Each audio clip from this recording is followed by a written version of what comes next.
पत्नी यदि विपरीत बुद्धि वाली है तो हो सकता है शुरुआत में आपको बुरा लगे कि यार हमारे मन ही नहीं मिलते, हमारी व्यवहार ही नहीं मिलता, लेकिन कुछ दिन बाद आपको शायद अनुभव होगा कि आपका जो रिक्रिएशन हुआ है ना वो इसीलिए हुआ क्योंकि पत्नी विपरीत बुद्धि की है। अच्छा, इसका एक उदाहरण दें। गोस्वामी तुलसीदास जी महाराज जिन्होंने मानस की रचना की, वो पहले ब्याह नहीं कर रहे थे, लेकिन वो कथा इतनी अच्छी करते थे कि एक ब्राह्मण उनसे कथा में रीझ गया और पीछे पड़ गया, मेरी बेटी से ब्याह करो, मेरी बेटी से ब्याह करो। गोस्वामी जी बोले भैया हमको ब्याह के चक्कर में नहीं पड़ना, हमको कथा वथा में ही रहने दो बस, ठीक है। इतने में ही महाराज देवादिदेव महादेव प्रकट हो गए और प्रकट होकर के गोस्वामी जी को कहा कि तुमको उस ब्राह्मण की बेटी से ब्याह करना है, उसी से तुम्हारा मंगल होगा। गोस्वामी जी बोले जब महादेव कह रहे हैं तो इसका मतलब है निश्चित मेरा मंगल ही होगा। गोस्वामी जी ने जैसे ही ब्याह किया, ब्याह के बाद गोस्वामी जी की बुद्धि बदल गई। कैसी हो गई? राम जी की जगह पत्नी में ही आसक्त हो गए। अब तो 24 घंटा उसी को निहारना, उसी को देखना। कथा कहीं होती तो बस यूं रहता कब पूरी हो मैं जाऊं और अपनी पत्नी से मिलूं। इतना प्रेम अपनी पत्नी से करते। लेकिन बंधुओं, शास्त्र आज्ञा करता है अति सर्वत्र वर्जयेत, अति हर चीज की बुरी होती है। पहले तो अच्छा लगता था गोस्वामी जी की पत्नी को, बाद में उसको चिढ़ होने लगी। बोले 24 घंटा मुझे ही देखते रहते हैं, इनको बस मैं ही चाहिए। एक दिन छोड़ छाड़ के मायके चली गई। रात्रि में सोए थे गोस्वामी जी, उठ करके देखा तो देखा पत्नी है नहीं। व्याकुल हो गए, विरह कातर हो गए, रोने लगे, कहां चली गई। ढूंढते ढूंढते ढूंढते समझ गए जरूर मायके गई होगी अपने। यह भी विचार नहीं किया कि सामने यमुना नदी इतनी गहरी है, इसको पार कैसे करूंगा। कूद गए उसमें, क्योंकि पल्ली पारी ससुराल थे। शव बहता हुआ आया, यह भी विचार नहीं किया कि मरा हुआ शव है, इसका सम्मान करूं, उसी को नाव बना के बह गए। जैसे तैसे गिरते पड़ते अपने ससुराल पहुंचे। पत्नी से जाके बोले तुम मुझे छोड़ के क्यों आ गई। गोस्वामी जी की दीन अवस्था देख करके पत्नी को दया नहीं आई, क्रोध आया। बोले आप प्रेम करते हो मुझसे? बहुत प्रेम करता हूं। अरे मुझसे प्रेम नहीं करते हो, इस हाड़ मांस के पुतले से प्रेम करते हो आप। कल को मेरे प्राण निकल गए तो क्या होगा? बोले मेरे भी निकल जाएंगे। बोले ऐसा प्रेम यदि राम जी से किया होता ना तो आज राम जी मिल गए होते तुमको।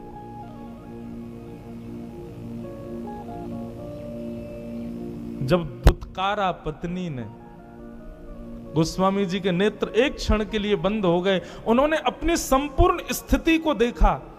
सारा शरीर अस्त व्यस्त हो गया, शरीर से दुर्गंध शव की आ रही है, कांटे लगे हैं पैरों में। ऐसी दीन अवस्था एक साधारण सी कन्या के लिए मेरी, और वह भी मेरे सामने खड़े होकर मुझे ही डांट रही है। निश्चित है कि यह अवस्था यदि राम जी के लिए हुई होती, इतना व्याकुल, इतनी तड़प राम जी से मिलने के लिए हुई होती, तो निश्चित राम जी मिल गए होते। और बस उसी क्षण गोस्वामी जी निकल गए और चित्रकूट के घाट पर भई संतन की भीड़, तुलसीदास चंदन घिसे तिलक करें रघुवीर। राम जी से मिले। अब यहां पर प्रश्न यह उठता है कि महादेव ने प्रकट होकर क्यों कहा कि तुम ब्याह करो। हम लोग जन्म पत्री मिलवाते हैं, ब्राह्मणों से पूछते हैं कि भाई लाला हमारे बेटा के लिए, बेटी के लिए अच्छा वर वधू होना चाहिए। आप निश्चित एक बात मानिएगा, जन्म पत्री के बाद बेटी लड़का लड़की की बनेगी और उनका जीवन अच्छा चलेगा तो समझो ये सामान्य बात है।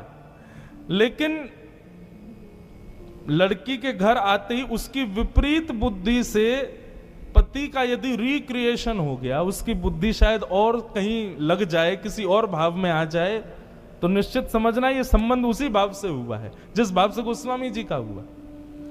महादेव ने क्यों कहा कि तुम ब्याह करो? क्योंकि महादेव जानते थे जब तक पत्नी की डांट नहीं पड़ेगी तब तक ये राम जी से मिलने के लिए लालायित होगा ही नहीं। इसलिए महादेव प्रकट हुए।